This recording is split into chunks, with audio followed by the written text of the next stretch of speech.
rapang, bekas rapan, bekas RPP dulu di Manimbaya.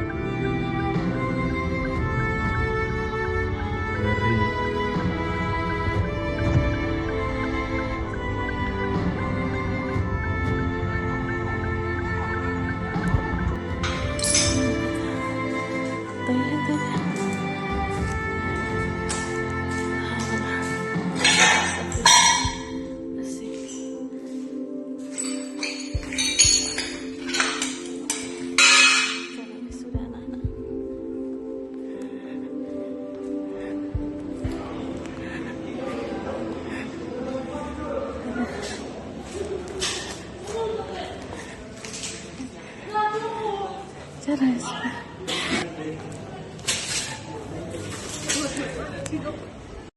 BMKG mengeluarkan peringatan dini tsunami setelah gempa bumi bermagnitudo 7,7 mengguncang wilayah barat Laut Tahuna, Kepulauan Sangihe, Sulawesi Utara, pada Senin pagi. Gempa itu berpusat di laut dengan kedalaman 105 km. BMKG menetapkan status peringatan dini tsunami untuk sejumlah wilayah, yakni Sulawesi Utara, Gorontalo, Sulawesi Tengah, Maluku Utara, dan Kalimantan Timur.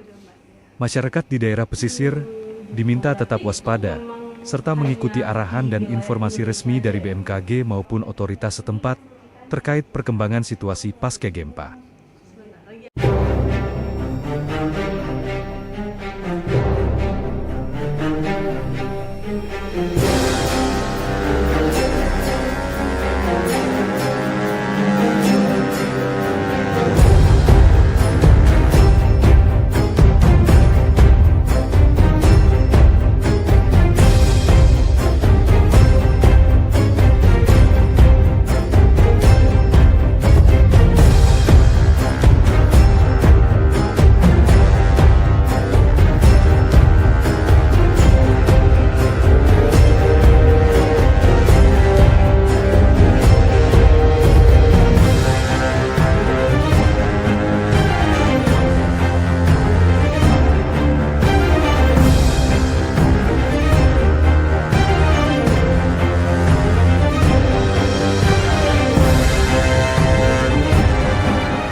Emiten Emas dan Perhiasan PT Harta Dinata Abadi Tbk atau HRTA menetapkan pembagian dividen tunai sebesar Rp40 per saham dari laba tahun buku 2025.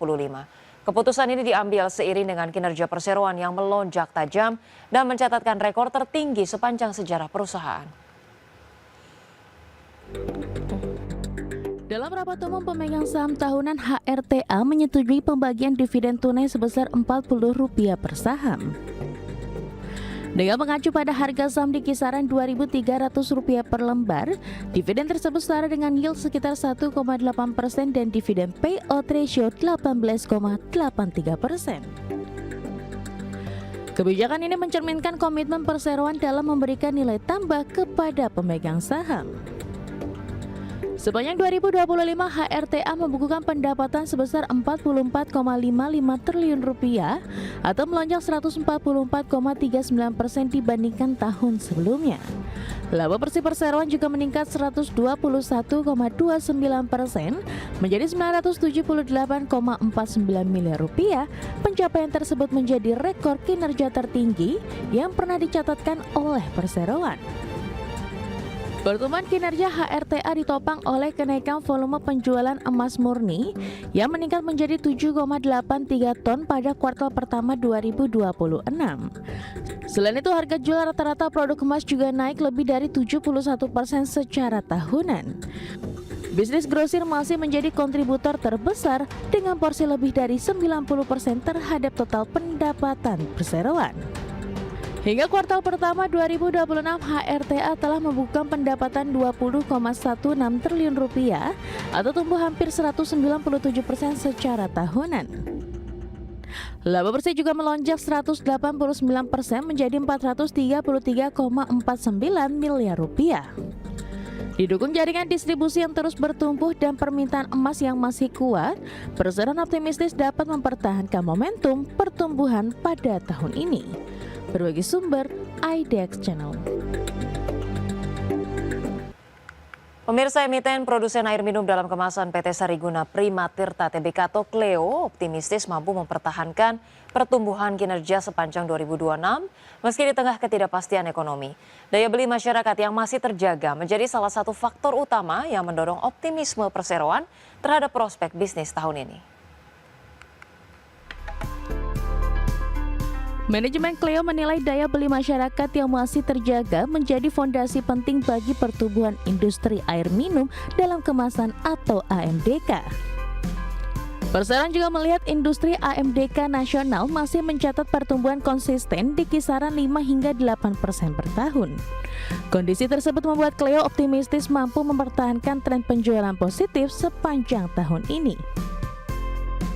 Pada kuartal pertama 2026, Cleo membukukan penjualan sebesar 774,4 miliar rupiah atau tumbuh 15,8% dibandingkan periode yang sama tahun lalu. Sementara itu, laba bersih konsolidasi mencapai 122,6 miliar rupiah atau meningkat 5,2% secara tahunan. Pertumbuhan tersebut didorong oleh kontribusi positif dari seluruh segmen bisnis perseroan. Untuk menjaga momentum pertumbuhan, Cleo terus melakukan ekspansi melalui peningkatan kapasitas produksi.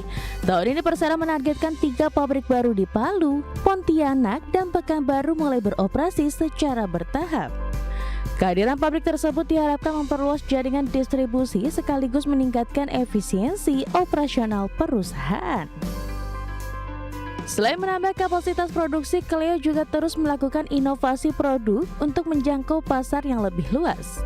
Perseroan menyiapkan peluncuran produk premium Cleo Platin Water atau Cleo Platin Sparkling Water yang menyasar segmen hotel, restoran, dan special outlet. Strategi diversifikasi produk ini diharapkan dapat memperkuat daya saing dan mendorong pertumbuhan penjualan ke depan.